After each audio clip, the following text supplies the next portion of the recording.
Councilmember Randolph? I just have a short question. And I've brought it up before. My computer is horrible. So do they replace it? I mean, when I plug it in, it doesn't. I unplug it, it doesn't even last a minute. The cord gets hot, the bottom of it gets hot. It's older than my house. I look at everybody else's and this one is ancient. So do they supply computers? Can they get a discount on them? I will use this till it absolutely dies because I'm frugal, but I'm just curious. I think that would be part of the discussion in the contract negotiations. I think most time we would have to supply the IT equipment and then they will service it. Okay, just. But wondered if I don't there's want to some speak time. out of turn, so I would know more after I started negotiating some of these Okay. things. The way Onset did it is they would make a recommendation, send us a link for what computer to purchase, and then we purchased it separately. So if we're experiencing problems with the ThinkPads that they're recommending, we can just let them know that we want to maybe consider improving. Mayor Pro Tem, you had a question? Or a Yes, I comment? just I had a question why some of council have Macs and there are others who don't have older laptops. Is there a reason why we all don't have Macs?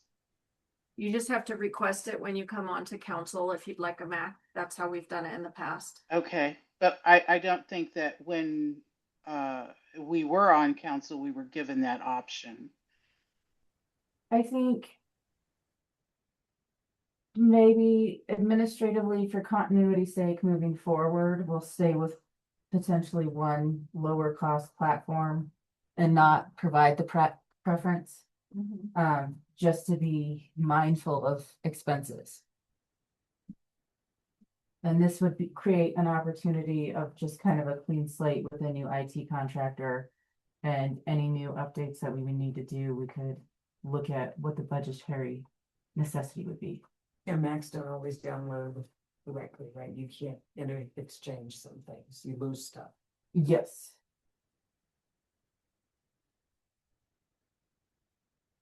Other questions or issues for discussion?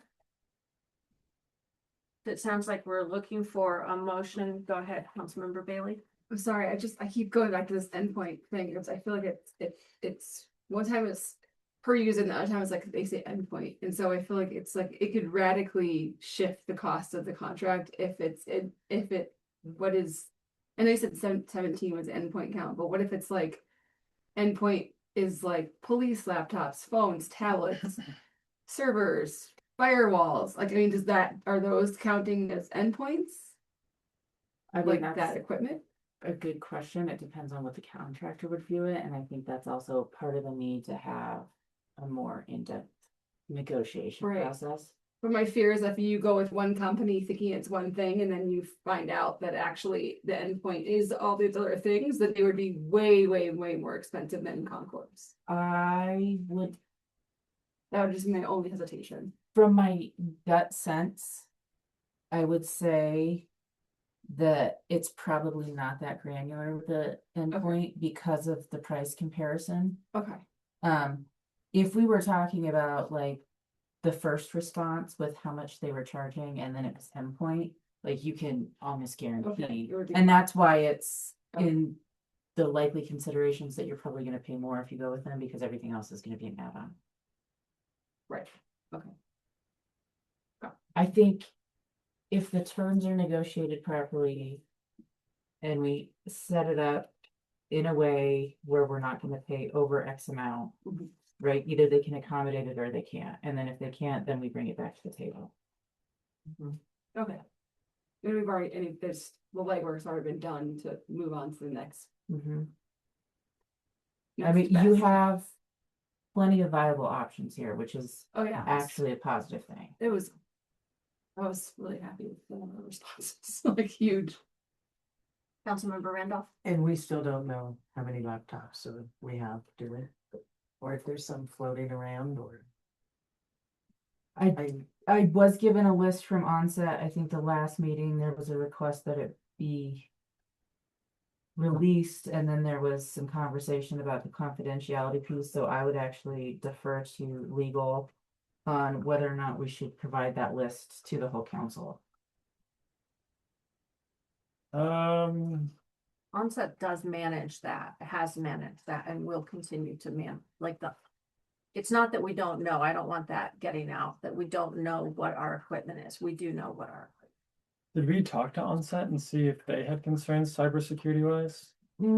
I didn't really get any feedback on that, because we were renegotiating. Is an it- extra month. Pressing that we get the information, because if not, I might ask that we wait until our new contractor is on board, and then we can ask them if they have any cybersecurity concerns. The last thing I want to do is like create a big cybersecurity concern, and then this new contractor comes on and was like, never mind. Actually, when I got my laptop, but the second bed was full, it hadn't been cleaned, I was shocked.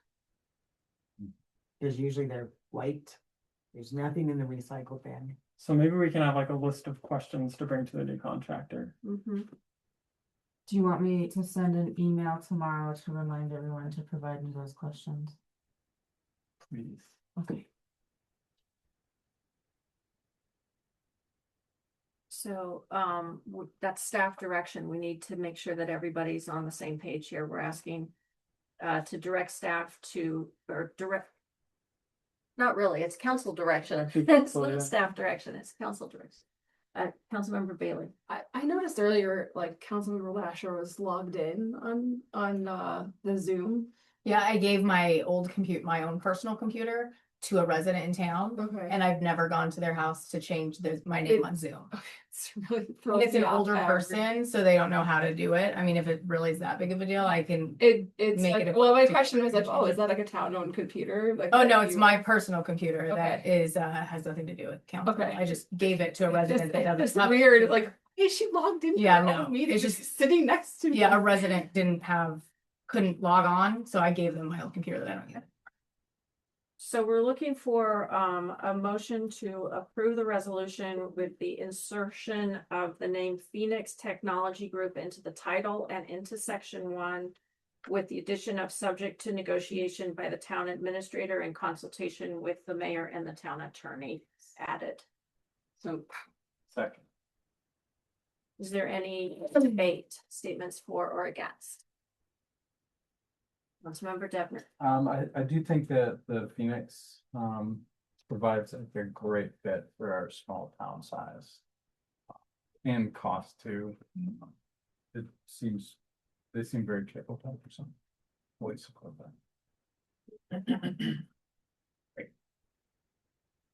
Hearing no further debate, will the clerk please call the vote? Mayor Pro Tem Algeen, Yes. Councilmember Bailey, yes. Councilmember Davis, that's a yes. Councilmember Debner, Yes. Councilmember Lasher, Yes. Councilmember Randolph. Yes. Motion passes unanimously. Thank you. And thanks for all your hard work working, Chief Nesbitt and Charity and Councilmember Devner to make this happen. That was a big, quick turnaround there. We are moving on to agenda item 12. And I believe Mayor Pro Tem Algeen is going to recuse herself. It's 8:28 p.m. I'm going to remove myself, and could I get a text when you're done with Yeah. the conversation, either Charity or Emily, or the You mayor can rather? just turn off your camera and mute yourself, but still watch. Okay, And I'll then do turn that your then. camera back on and unmute yourself when we're done with the agenda item, if you'd like. Okay, all right. Thank you. So at 8:29, Mayor Pro Tem has recused herself. And the materials for this item start on page 268 and go through page 271 of our packet, and Administrator Campfield has the floor. I know this seems to be a little unorthodox to way we have appointed the BOAA in the past. Melinda's term did expire on June 1st. We did not have any other applications, but we also didn't really open it up. So this is really a board's decision. Melinda has expressed interest in wanting to continue to serve, but if you would like to punt this to allow community involvement for new applications, that is the board's purview. I don't have an issue with it. There's 2 other board members on it, right? 4. 4. Yeah. I don't have an issue with it. I would personally like to post it just for transparency for town, like posting it job every other time. I feel like we've posted it and gotten lots of application. If no one fills it, like Miss Plummel has done a great job. Like I have no issue with that. I just, for transparency purposes, I'd like to list it townwide. We don't have anything going in the pipes for the BOAA right now, nothing in the pipes. No. Councilmember Bailey and Devner and Davis, how do you guys feel? I think, I guess I have a question first. So historically, when a term expires, what's been the historical process? I mean, every jurisdiction is different. Some jurisdictions I've worked in, if the member has an interest in serving on the board, they offer them the opportunity to reapply. But historically, it seems like in Mountain View, you open it up to the entire community. I guess I'm in support of the prior precedents and reposting for Okay. transparency to consider all applicants who are interested. Okay. Were there term limits for the BOA? I don't think there are. I don't think I so. don't think there are, but I can double check. With such a small town, that would be hard, especially because the BOAA requires the participant be a property owner. It can't just be a resident, it has to be a property owner. And so it would be hard to keep 5 people. It's just hard to gather applicants But sometimes. there's no term limits. I don't think there is, but I'll double check. he'll double check. Is that part of your consideration in terms of whether or not to post it and gather more applicants? I mean, I just like to have the full picture and understand, but what Let me just check in with Councilmember Davis real quick per our rules. Councilmember Davis, how do you feel in terms of the current conversation about whether or not to post it or just reappoint at this point? He says reappoint. Reappoint without posting. Okay. Historically, how many applications do you get? A few. I mean, the last time we had to turn people down, I believe. Do you remember? I don't remember, but I know that we had more than, because we had to talk, Mm-hmm. they all interviewed with us sitting here and then we chose. Yes, from the them. council interviewed everybody Mhm. and chose from there. Councilmember Devner? So the BOA serves in a quasi judicial role. Mm-hmm. What is the training like for BOA members? Considering our land use code update, It depends on the jurisdiction. Well, before our last BOAA meeting, we did do like a very extensive, here's why we're here, here's your job today, here's the code provisions you're applying, and then from there. And this board had one training right after they were seated. There Yeah. was a meeting where it was just training. Yeah, And then there was a need for a hearing and he did a pretty extensive, 30 minutes, something like that? probably. Training before the hearing itself. These hearings are rare, primarily for variances. Right now. Mhm. did you? Is there any I know. term limits for BOAA? Um, Sorry, we got sorry. distracted. So all it says is that they shall be appointed by the council for terms established by the council at the time of appointment. So that's why in the resolutions we Right. state that. Right, And again, this is in your charter, Mhm. so yeah, we'll fix It that will, when we right. put it in the code if it passes. yeah. What is the term like? Is every To term be the same? established. Some terms were 2 years, some terms were 3 years because we wanted to try to get them staggered. So that you don't have everybody go off at the same time. Yeah. So this one is now, I think we're doing every 3 years, Yeah. right? In staggered. I mean, what happens if there is a need for a hearing and we don't have the position, like her term is expired and then Well, this would be brought back to the next meeting, and if there is a need for a hearing within the next 2 weeks, it could be scheduled after the appointment is made. Yeah, and typically when you have a variance application, you're looking at like a couple months of planning review before you get to hearing. It takes time, you I see, think it's like 90 days. yeah. Yeah. It has to be like heard within 90 days. Yeah. Yeah. And so what we've done in the past is we posted it and we gave a 30-day deadline for applications, and then all those applications come to the table. Every single council person reads through them. The BOA person who's applied is at the table, you know, in the audience, and they answer some questions. We have some interview questions, go around Which- the table and ask them. Some of this could be part of our town committees discussion because other jurisdictions appoint to committees very differently. I know I've worked in organizations that have a rotating schedule of council members that work together, and they get to hear all the applications that are up in front of them and then make a recommendation to the board via resolution. So, I mean, there's varying different ways we can go if we're going to start establishing more committees.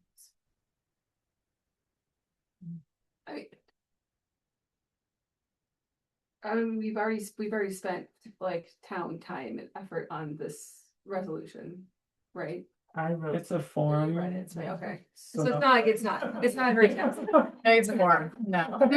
So most of the resolutions in the packet, all right, and he reviews. Yeah, and we have a bunch of forms. Like Okay. if we do the same resolution, Got it. she's more or less It's plug plug and and play. play, yeah. Yeah.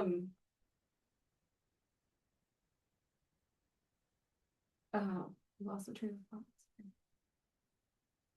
So we're just looking for, it sounds like, we're a little divided in terms of whether to post the position, but we've got 3 people saying just go ahead and reappoint, I think and 2 people saying we should post it.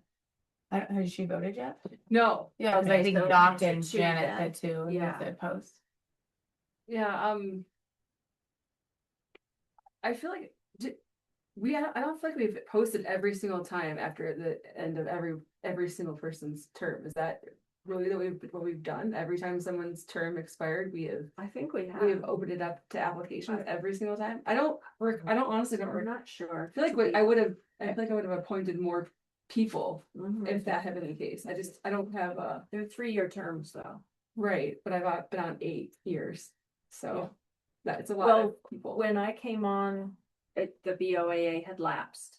So I restarted the BOAA in 2022, I believe, something like that.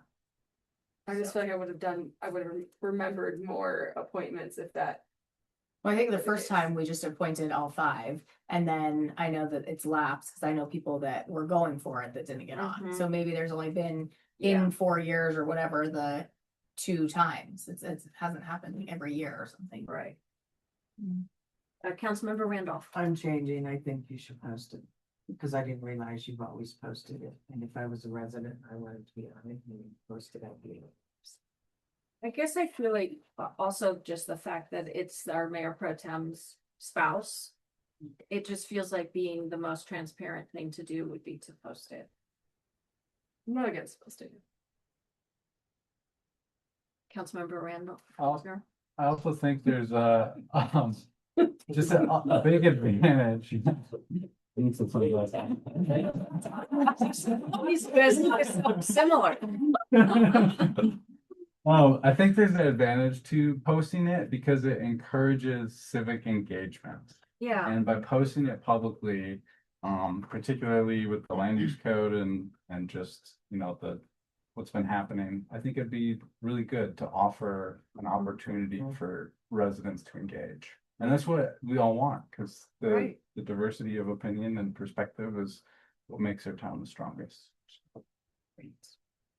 Councilmember Bailey. That said, we also value expertise and someone who understands the process too. So just to be like devil's advocate, but I have no problem with posting it. So do we want a 30-day posting timeline? I think so. I think that's what we did last time. We posted it for 30 days. We got it on the bulletin boards. We did a little flyer, so it's a little bit more colorful and easier to sort of we marketed it a little bit. And then, we got it on social media as well and on the website. And the applications all came to council at the next meeting. So what we could probably do is just table this resolution. Mhm. So we're looking for a motion to table it. So moved, is that correct? Mhm. I've been rehearsing. Good job. Second. Moved by Councilmember Devner. I'm sorry, I'm just kidding. Councilmember Randolph. And seconded. Any debate, statements for or against? Tabling it. I just wanted to, Councilmember Bailey. just want to thank, Ms. Plumble for her service and her interest in continuing that service. Mhm. Will the clerk please call the vote? This is a vote to table it. Councilmember Bailey, Yes. Councilmember Davis. Yes. Councilmember Devner, Yes. Councilmember Lasher, Yes. Councilmember Randolph. Yes. Motion passes. Thank you. And our Mayor Pro Tem is coming back to the table at 8:40 PM. Thank you. We are at, agenda item number 13, which is a discussion about the town movie night. Do we need to give staff direction, or was that staff direction clear enough? I think we do have to do the staff we direction for the do. rules. Right. So the staff direction, going back to the prior item, was that we're gonna direct staff to post the application for the BOAA vacancy and bring back the applicants. Question. Yes, Will the applicants be submitting their applications to the town administrator? yes, they would submit them to the administrator.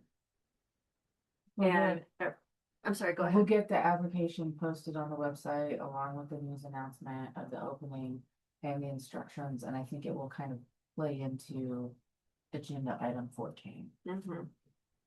Is everybody in agreement with that? Let's just go around the table and get a verbal. Yes. Yes. Yes. Yes. Councilmember Davis says yes. And our Mayor Pro Tem recused herself from that item, so. defer. Moving on, thank you. Agenda item 13 is a discussion about the town movie night. At the last meeting, we talked about this a little bit. And frankly, after I started to research what's available out there in terms of reserving the equipment needed and scheduling people, I don't think it's possible for us to do this event. So I would just recommend that council cancel it this year. We would have needed to start sooner, and given the conversations that we've had, I don't think we can hold it. We won't be able to schedule everything. People have questions or concerns. Councilmember Devner? I guess that just makes a lot of sense to me. And also the other part of it is just the fiscal responsibility part, where we had earlier this year talked about putting a pause on discretionary spending. So I think for both of those reasons, it's unfortunately probably the better option. We should talk about what discretionary spending means, though, because if we're canceling the movie night, partly from my perspective, it's partly also just logistics. We should get it, since logistics and discretionary spending come into play, and we've got the town picnic issue coming up. To me, events is not discretionary. And I know it is at this table, but I feel like community involvement is something that's critical to any small town. And it's not the same as like keeping the lights on, but it is really important that we have community involvement and that we celebrate being neighbors and having connections to each other. It's also part of one of the reasons why we had events in the first place when we first started them, was because of safety. We wanted to increase the safety that we experience, and when we all know each other, we increase our safety. So I just, since we're having the discussion about movie night, I wonder where we are on the picnic. Where does that decision get made at this table? Can we- Councilmember Bailey? Are we even allowed to have that conversation if since it's not on the Yeah, agenda? maybe not. Yeah, maybe we should schedule that for a future. For the July 20th meeting. It's just we're getting really down to the wire in terms of like planning that and scheduling things. I definitely think we should have a discussion about that. And we had some previously about National Night Out, Mhm. which does support community involvement and safety. So, but it is a larger conversation, I think. If we were gonna do National Night Out and we hold the discussion until June 20th, we won't have enough time to do national. It's the second Tuesday in August. So maybe we need to call a special meeting to talk about the picnic. I don't know how else to handle that, because the picnic's in August. If we have it at the regular date, then we would still have enough time to plan, probably. Councilmember Are Randall? there a few other things we could throw in that special meeting so that July 20th isn't so packed?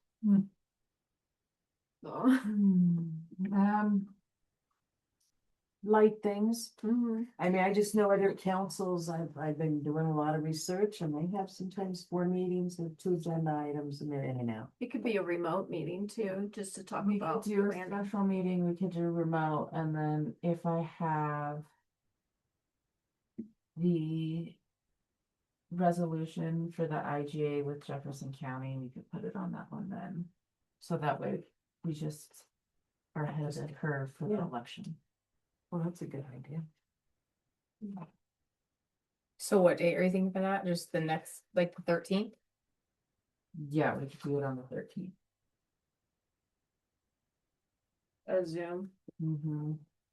because that'll really allow us to make a decision about the town picnic, which I think is a big decision for this council.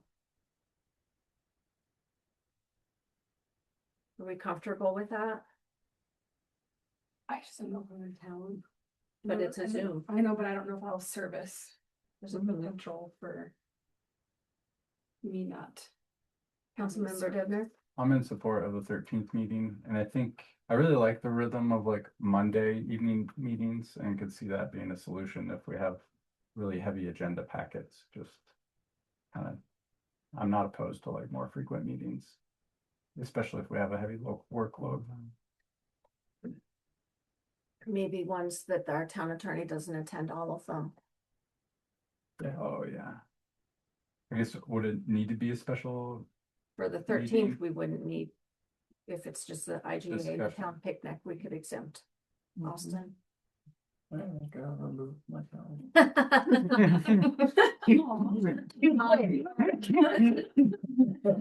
Sorry. Time. That's what you get for being organized. Are you okay, Councilmember Lasher? I'm gonna have to be a 13th? TBD right now, just because I have kids, so it's not as easy to just do things on the fly. So I'll have to email Charity and let her know. Be there or not. Councilmember Randolph It's good for me. and Councilmember Davis, can you join us on the 13th for a quick Zoom, and Mayor Pro Tem? Yes, I can.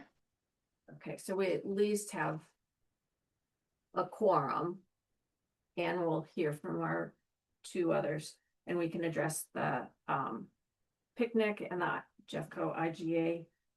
And we will go ahead and cancel our movie night that has previously scheduled, and we'll get the word out on the website, maybe just on the website. Mm-hmm. Everybody agree with that staff direction? Go around the table, the verbal. Yes. Yes. Yes. Yes. Mayor Pro Tem and Councilmember Davis. I see a yes. Thank you. We are moving on to agenda item number 14, which is a discussion our town administrator will. So in your packet, there's a memo talking about the Historic Preservation Committee. We can change it based off of what it was previously called in the, You just what page you're on, sorry. 272 of the packet. Sorry, I didn't say that last. based on the resolutions that were attached to the packet that were establishing both committees, we will have to probably have another resolution when we appoint the members of the committees, but I also attached applications that are similar to the BOAA for consistency. I think the plan is, if I have council approval that you want to open this up for a certain amount of resident involvement, then we could establish how many residents you want on the committee and how many applications we'll have to bring forward for each committee.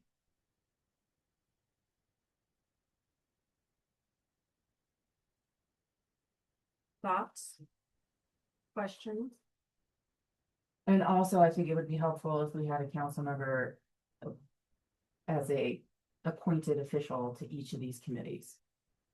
And that would be something that the body would have to decide in a public meeting as to who would be representing each committee. So like a committee chair, essentially.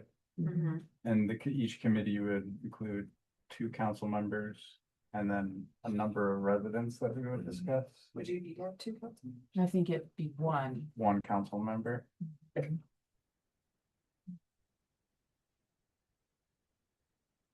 people generally in favor of that idea of having a council member be the chair and then opening it up to residents? I mean, I support that. Thank you, Mayor Pro Tem. historically, what's resident involvement looked like on these committees? Has there been any? There's been a little bit. We've had the historical committee has had people who are currently in the room with us. Were participating, and the events committee, we've had people, Mayor Pro Tem before she was on council participated briefly in the events committee for a short time, I think. Did you have the public in the finance committee? No, No. Seems like a big change. yeah, yeah, the finance committee's never had member of the public. Councilmember I Ray. personally don't like a member of the public being in the finance committee, because if you're trying to have meetings, there's some stuff that's confidential. I think it would slow the meetings down if they don't have a really strong accounting background. You're gonna be spending a lot of time trying to explain things and not being productive. That's my I concern as agree. well. But you're concerned, well, Councilmember Bailey. I think you get resident buy-in when you have people who are able, people self-select, people that don't have any accounting background are generally going to be interested in the finance committee. And so you're generally going to get people who have an interest or a background in it. And I feel like that you get resident buy-in. So I've worked in jurisdictions that had both, that did not have resident members as part of the finance committee, and then that did. Okay. I'd So, love to hear that. I mean, even in Greeley, there were community members that were part of the finance committee. I think you have to be very clear of the parameters of what the expectations are. And I think it's a situation where staff has to work closely with the council chair to make sure that it's productive and effective. But I do see and have experienced where it can go kind of sideways, where the expectation is I'm part of the finance committee and now I'm going to be like preparing the budget. Like that's not necessarily what the finance committee would be doing. But you can like clearly communicate the roles and people can stay in their lane. So I think an onboarding process for all boards and commissions, and then, having a welcome packet of, okay, you're on the finance committee. This is the like expectations. This is, the ethics that we ask you to go by, things like that. And then do the education process together collectively for all the new boards and committee members and go through the Q&A and really establish the purpose of the committee. What is the purpose of the finance committee as you guys envision it? Are you picturing it changing it? Or the duties and responsibilities that are listed on page 278 of your packet for the finance committee, what there currently are? Section 4 says the committee shall review the monthly financial statements provided by the town accountant. Review monthly bank account balances, monthly payroll. So all of that will need to be redacted then. Mhm. We can't Yeah, give right. our bank account information to someone in the public. Yeah. But, and I've never had a finance committee that actually like went through all the payroll and things like that, because your payroll numbers are in your monthly financials. So actually reviewing the payroll is redundancy. right? Like reviewing the monthly financial statements. I think that would provide a lot more education to the residents of what our Mhm. finances really look like without having to open up the confidentiality issues. So if the finance committee was updated to a more, yeah, I like that idea. Public friendly type of committee, Gotcha. That makes sense. Oh, I see. And right? then do we put it out to the residents, invite people to participate? One question I had was in our application for the BOAA, we do require that they be property owners. But maybe for our committees, since half of our town is renters, maybe we could open it up. I would say the BOAA is different because it's quasi judicial and you're providing variances on Property. properties. I think for the historic preservation or the finance committee, it would be more than appropriate to allow renters to be on that committee. What? Renters to be on those committees. I agree with that. So I think we're just looking for staff direction to move forward with these two committees as envisioned. And allowing me to post the application, so that way we can just get the BOAA appointment and the two committee appointments done collectively. That would be nice to have. Interviews all Mhm. at the Yes. Yes. It's more efficient. Yeah. So that would mean the duties and responsibilities in the draft resolution that's in the packet would need to be I would rewrite it. reworked. Yeah. Mhm. Okay. I have a question about the resolution, because it says that you're gonna report the monthly expenditures, but you're only gonna make quarterly. That will be reworded.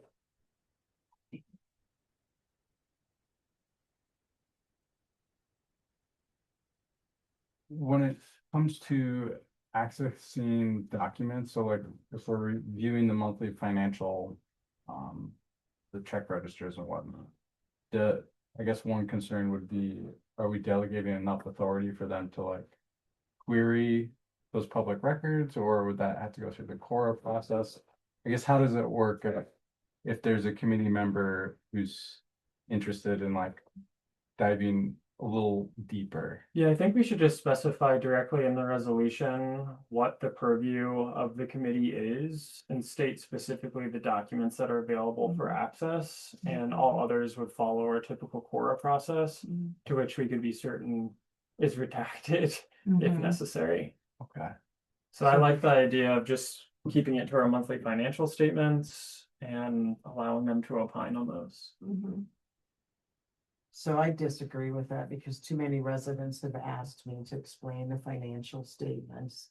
And I think when you bring in a resident and then you're gonna take someone that's on this committee and you're gonna shut the door down for them, you really don't even need a committee, because all you're gonna submit is the financial committee financials every month, and people are still not gonna know what's going on. And that's what I Well- hear, is that people don't understand what's going on. So it would be the monthly financials and then the check register that usually goes as part of the packet. So that's all public information now that we can discuss and do a deeper dive with the residents. I think being able to have candid conversations on a monthly basis with residents who are passionate about the subject really helps create community understanding about how their tax dollars work. And I think that's essentially the goal of a finance committee, is to let them know where the money's going, what the investments are. Here are, sometimes we've had grant discussions, like talking about, because there's so many grants out there, like let's narrow it down and say what would be the best fit, and then what can we recommend to the board that we want to go after. So those types of things I think would be really beneficial to have community buy-in. Let's see who I applies. have a question. So you said that, I don't think we ever said an answer, like a number yet, but like, let's say there's like 2 people that the council says can be on the finance committee. So it's like a council member and then 2 people. What if there's like more people that want to come to the meetings? So then they can hear it. Public meetings. Okay, so- you can't close the door. Okay. So then why are we having a committee? Why wouldn't we just say, like, we're doing a finance conversation on like the first Monday at 12 or whatever, and then anyone in the community who wants to come could come, instead of just having like people apply for it? and then be on that committee. So you wanna have an open public meeting, like once a month, to talk about the town's finances? Well, I know, I was in just lieu of a saying, committee. I just was asking that as like another option instead of like having, you know, people apply and then we put 2 people on it or whatever, because no one's asked me about finances, but if people are doing that to you, is it like multiple people that would want to come to this When meeting, do you packets think? go Or out, I've had lots of questions. no, and I'm just asking, like, what do you think your And I don't think constituents any would of them like? would come Oh, okay. to the meetings. Okay. They want a clear presentation Mm-hmm. of what's going on monthly. Mm-hmm. I don't think they need to dive down and get details. I think it will just take it longer to do it. Mm-hmm. So maybe that's something you could assign to the committee to give like a monthly summary Mhm. of the finances and the recommendations for the budget. Mm-hmm. I really like that idea, because I know when Mr. Beltram was administrator, there was like a financial summary that was like clear, concise, and it was like easy to digest, not only for residents, but for council too. Mhm. So I think there'd be a big advantage to having a committee kind of do that work and then present. Mayor Pro Tem, and then I'll call on you guys. Go ahead, Mayor Pro Tem. Thank you. Okay, so 2 comments. I think the purpose of having a committee is to have a consistent person or persons in with the council. It can be an open meeting, but having consistency. And I disagree with being selective in who, being selective. I'm sorry, it's 5 a.m. where I'm at, so I'm a little off my rocker here. It really is. And it's never dark here either. Okay, so I disagree with being selective on what committee can have residents. We either open it up and allow residents to participate in every committee that we choose, and then we have consistent committees and we allow people to interview, and aren't we going to decide who we feel is the best candidate for each committee? So I think that I don't like the idea of being selective in what committees residents can participate in. If they have a desire and they want to learn, then if we're going to have a committee, that's our job. So right now, I That's think we're it. just starting with the Finance Committee and the History Committee. And we're all in agreement that we'll open it up to residents, right? Applicants? Yeah, we're all in agreement about that. Yes. Okay. Okay. And it's just letting our town administrator work with our attorney to get the details of what the purpose is and what their directive is gonna be. Councilmember Devner? How would the finance committee interact with the purchasing policy? So like any sort of relation as far as making sure we're adhering to the purchasing policy? Yeah, that would be part of their role. So sometimes the RFP process on certain projects would be vetted through the finance committee before it goes through the board, depending on the timeline that we have to go through that. Obviously, with this IT RFP, because of the restriction of 30 days, that wouldn't be very logical, but when we get down the road to some of these larger capital improvement projects and we want to review some RFP things that are within the purchasing policy, that we would have them do the committee work of reviewing the RFPs and bringing the recommendations to the board. Do you feel like you have what you need to proceed? Have we followed the rules with the staff direction? Maybe we have to do a summary and then get Yeah. head nods. Do you want to do a summary of this? So I will be posting the applications for both the committees for the 30-day time period to align with the BOAA applications. We will be bringing the resolutions back that are amended to change for the finance committee to fit what we've just discussed with the purchasing policy, the monthly financial reports, the check registers. And we will bring these back as a resolution when we have applicants that the board is ready to review and appoint the committees. So, right, can I have a verbal? Yes. Yes. Yes. Yes. Mayor Pro Tem? Yes. And we have a visual yes from Councilmember Davis. Thank you for that, Administrator Campfield. Moving on to our agenda item, 15 is a packet process discussion. And at council's request and Administrator Campfield, you have the floor again. So I think this has been one of those internal process improvement things that we've been trying to improve.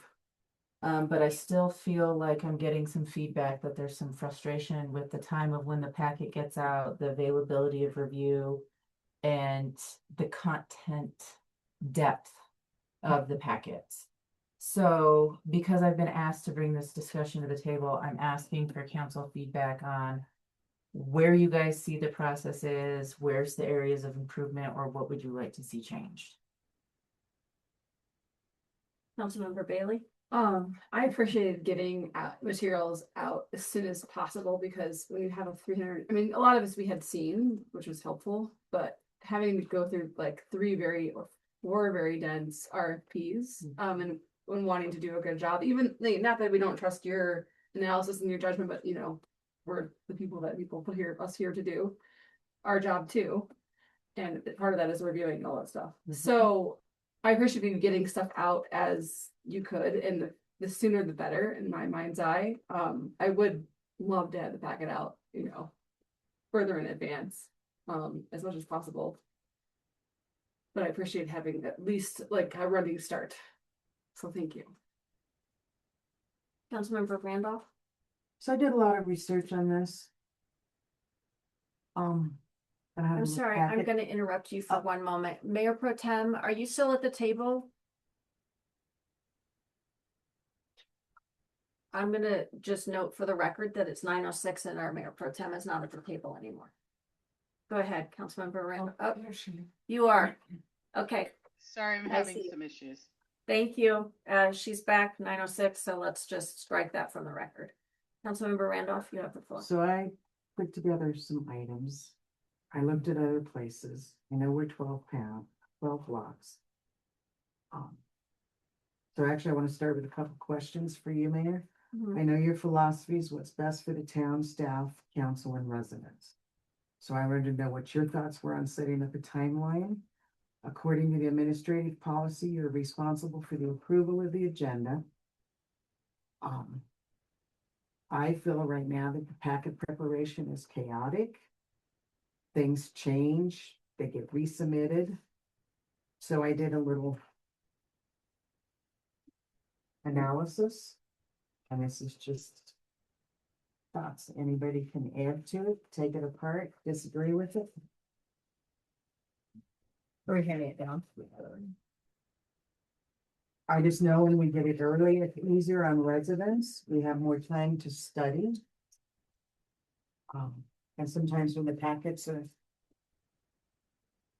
200 to 300 pages long, and I'm going to use July for an example, it's a holiday. I think when we do the calendar next year, we really need to look at when holidays fall.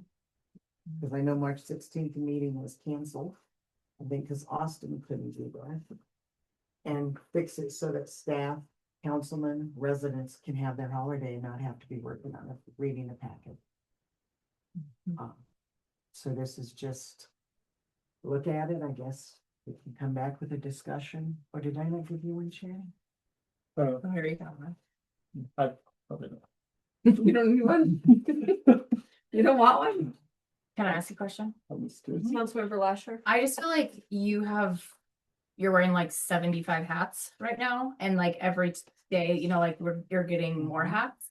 And so it's like, what do you feel is like a realistic time? Because it's like, it's, you know, like we have 2 meetings a month, like you're writing the ordinances now, you're, you know, planning what's going into the agenda, you're putting things in the Gazette, you know, I just feel like at some point, like you're going to be like burned out. So like, do you feel like that? Do you feel like getting it out? I mean, I think 7 days out is great because then exactly like, everyone can read it and stuff. But like realistically, that doesn't give you very much time. Like from our meeting to get it out before the next meeting. So like, what do you think is a realistic time frame? I would prefer to be able to get it out 7 days in advance. Oh, okay. But I think, I mean, you have a special meeting in 7 days. Yeah. It'll be a long night. Yeah, no, it's late tonight. This might, can you get that cut? so I had to throw that one. in, yeah.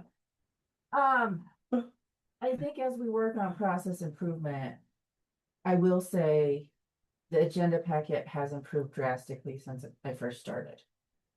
But I think internal deadlines are sometimes tricky because, like with the RFP situation, the RFP literally closed on Monday and I got the packet out Thursday. Right, and so it was delayed on that because I was trying to get this in because we were given such a short timeline to transfer over IT contractors. Those things are always going to be out of your control. But I think for some of the more day-to-day, where it becomes challenging is we've gotten into a place where everybody wants everything fixed right now. And it's a huge lift.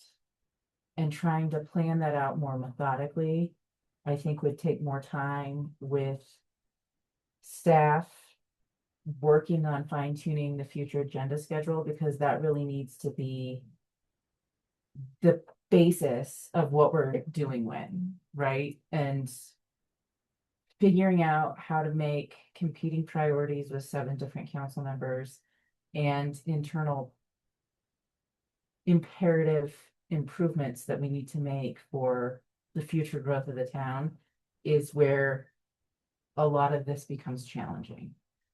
So, And managing staff and managing the court and doing human resources. Like, it's not just the council work. There's a lot more that she's doing that you guys don't see. I'm just not sure it's realistic to like put the structure on top of the work instead of letting the work dictate the structure. I think the move to action minutes has been very helpful. That takes off a lot of staff time in terms of writing full summary minutes for meetings that can go 6 hours. I think we are making progress. I would,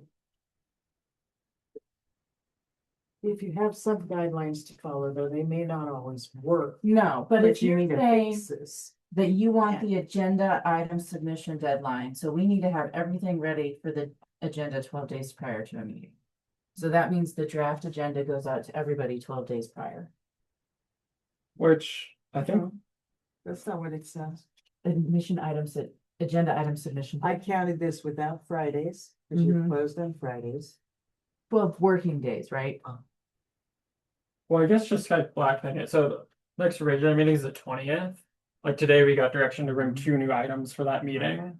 So we need them finalized by this Wednesday, like internally, which means typically if it's ordinance, I draft it, resolution, she's probably drafting it. And it's got to go through each other party as well. And so. Well, I think this, something like this, we keep talking about strategic planning and looking at the agenda and having it planned out, and it never happens. Right. So I think it makes things very chaotic when you keep dropping things, changing things. It's part of the frustration, like the example tonight, like the code of ethics and how it was punted in an internal staff meeting, but wasn't necessarily communicated to the board. Is I that think part that of? happens quite a bit. Okay, I so brought that's an that up area of before process that- improvement. That it's like you guys are here and we're over here, and why do you have the council? Because it's changed. There's a lot of decisions being made that we're not informed of, and then we get packets and then we have questions. So maybe we can like add a column to the future agenda schedule saying like status of each item. And that way, if there's something in the parking lot, like code of ethics, we can say internally, discussed at our internal staff meeting. And because there's ongoing complaints, the decision was it wasn't a top priority. And if council wants to change that, they get it in the packet every month. Or if it's something like the code of ethics ordinance of like, geez, this is actually way more complicated. We think that we actually need more internal time to review. We're not going to meet the deadline. We can put that I mean, And I think status. there's a solution to the problem. I personally don't like getting a 400-page packet on a Friday. I don't think any of you do. I have a life and I have other things to do. Mm-hmm. And I think that's disrespectful to us as council. And it happens frequently. I think there are ways to tighten things up. Right. And all I hear is how staff is working so hard, but then they don't have their holiday weekends because they're preparing packets. So I was trying to figure out a solution.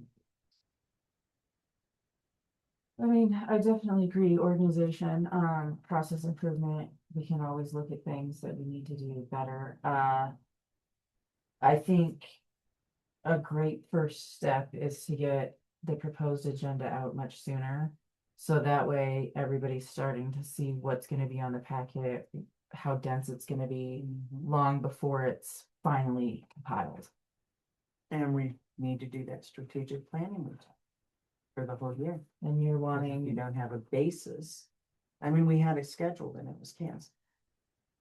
But that's partly because like it logistically couldn't happen, right? I think we didn't have everybody on the same time frame. I think there was just a lot going on at that point in time, but if I'm hearing that that's something that we need to do, I think we need to have a strategic planning session compiled with the budget workshop once I get it updated off the feedback from last Monday. Councilmember Lash. I think that that would be great because what I'm hearing from residents is that they don't know what this council's like goals are. You know, it's like, we're working on removal hearings and ethics codes and stuff. And it's like, that's where we're focused. But it's like, we've never had a conversation of like, how are we going to get revenue? And like, how are we going to like sustain the town so we can be a town?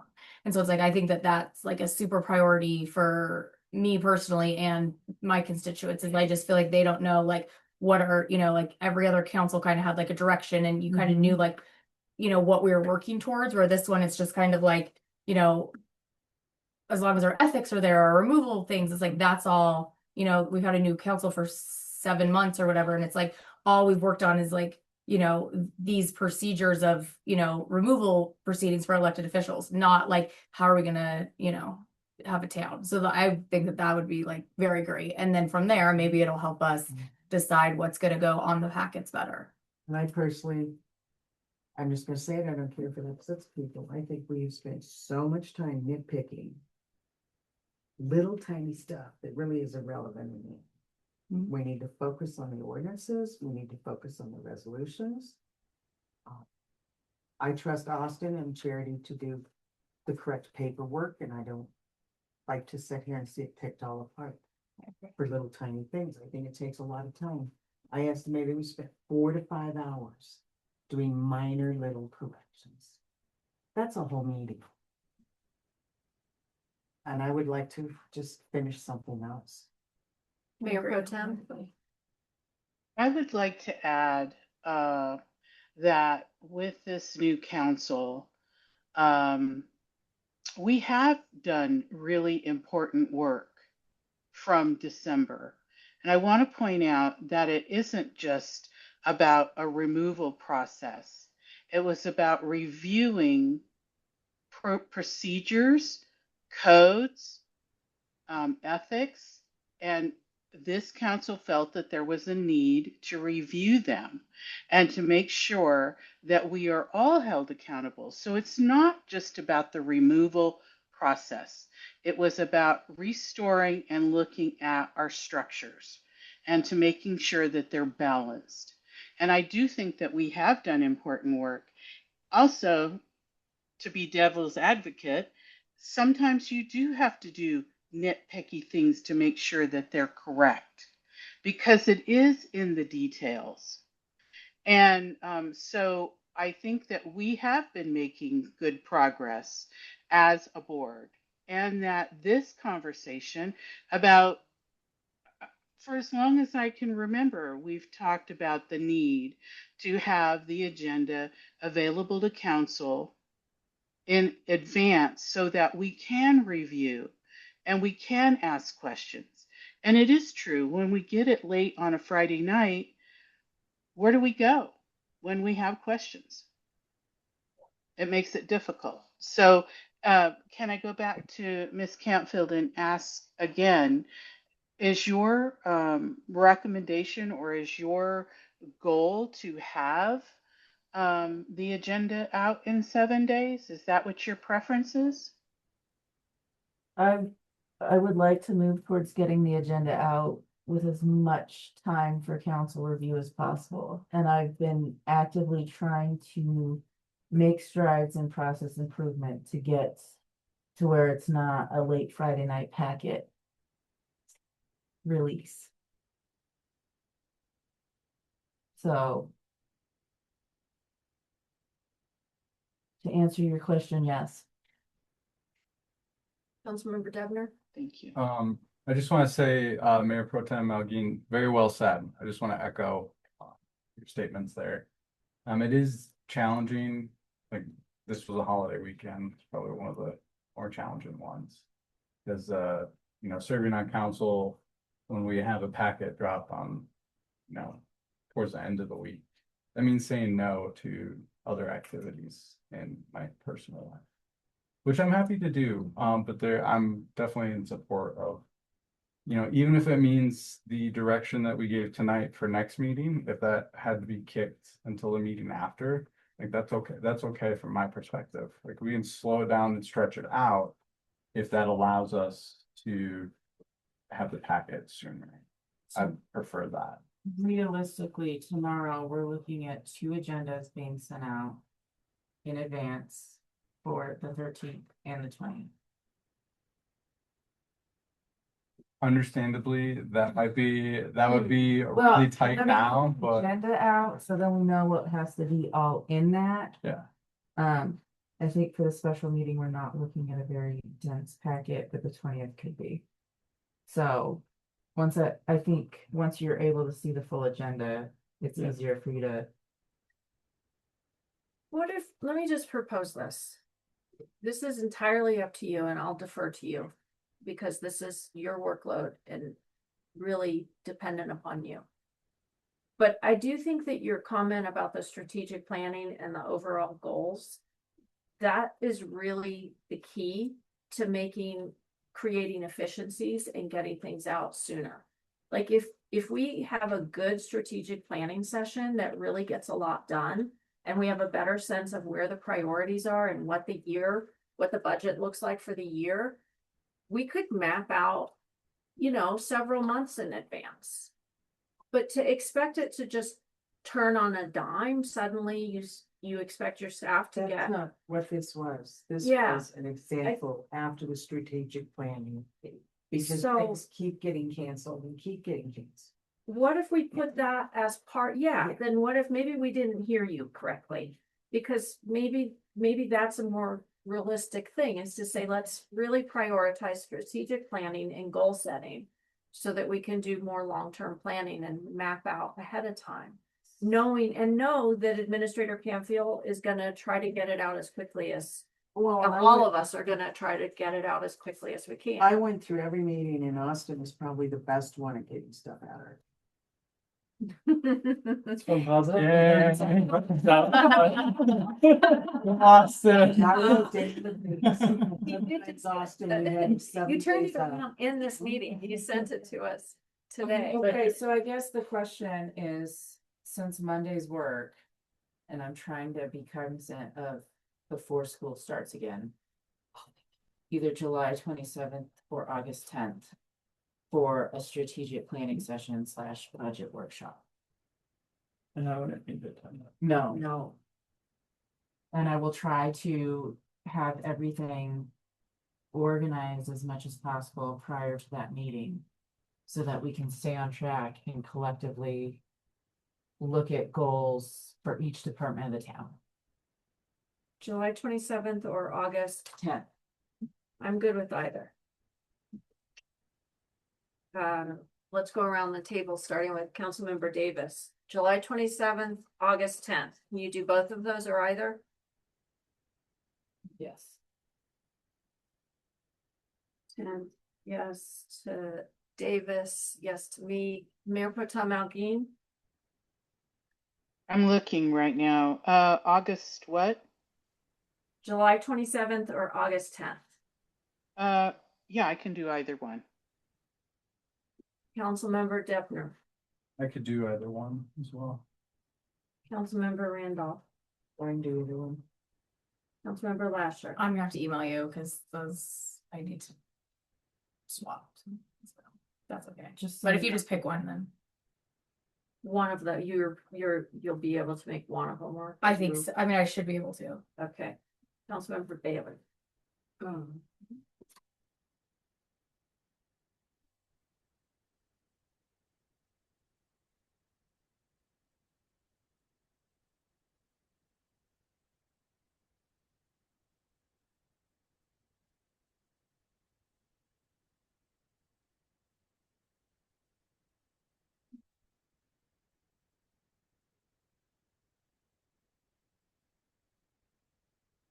I could most likely do the 27th and maybe the 10th. And I just email you tomorrow, but I can most likely do the 27th.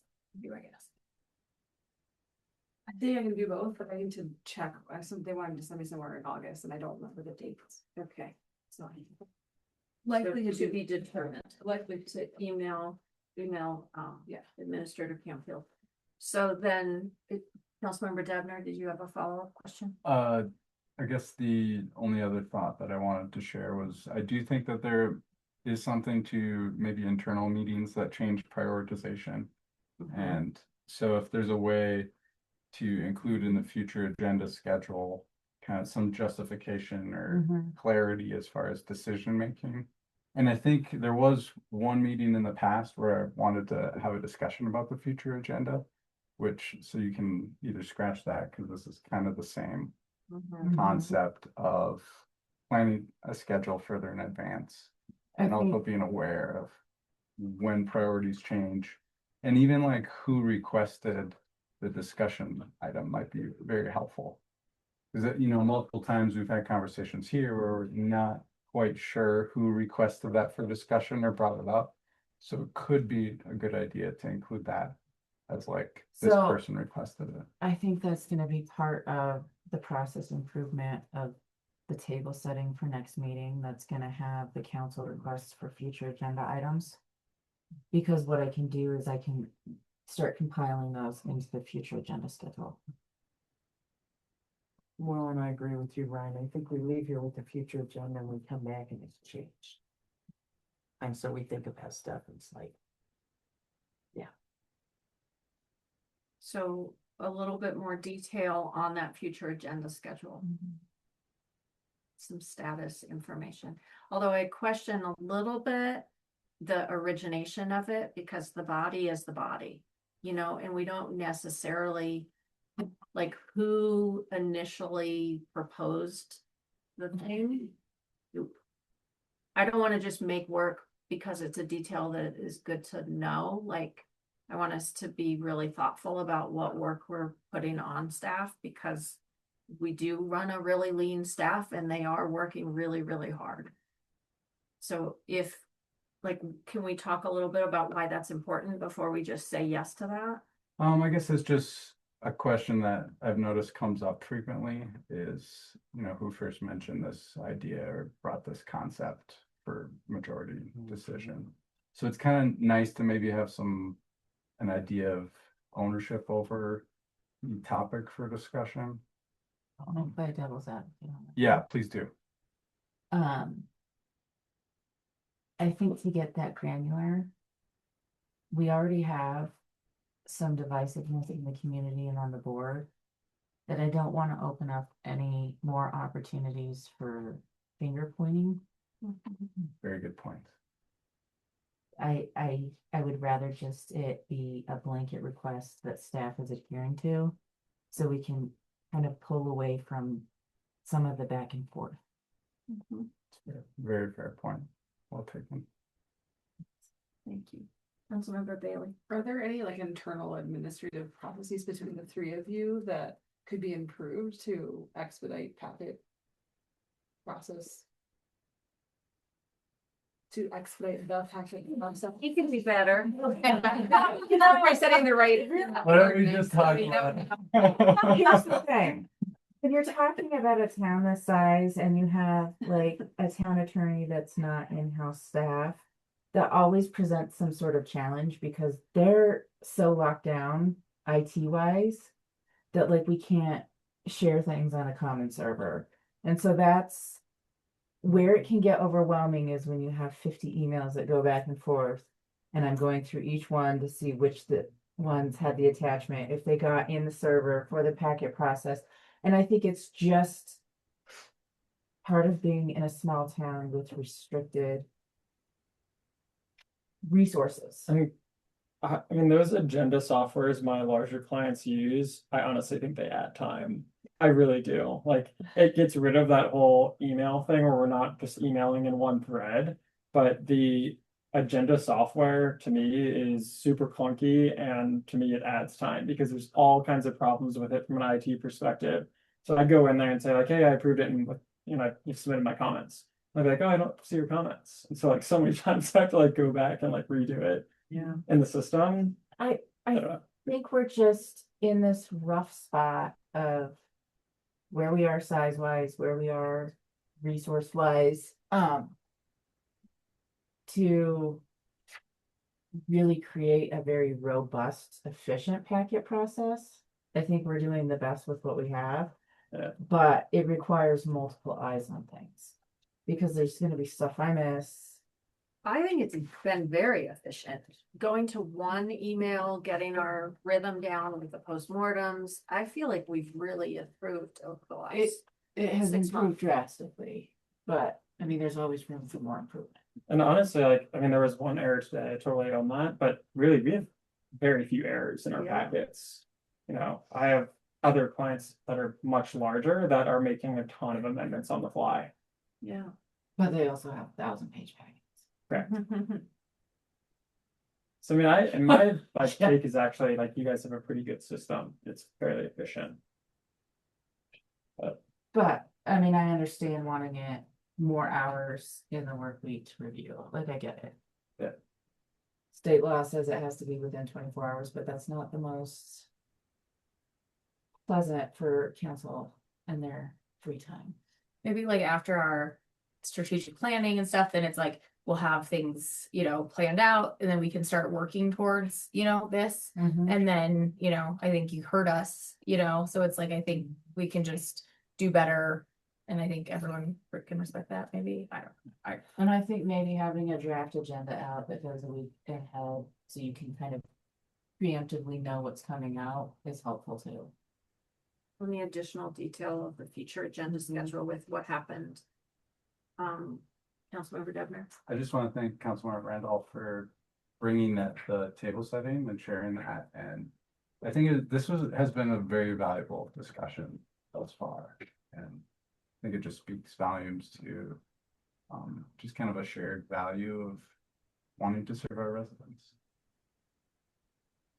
Mayor Pro Tem, are you still here? Yes, I'm here. Can you Okay, see me? No. But I'm glad to know that. Okay, so our staff direction is to increase some of the detail on the future agenda schedule and to schedule the strategic planning and to do our best to be efficient and get our agendas and packets out as quickly as we can without errors. Does that sound right to everybody? Yes. Yes. Yes. Yes.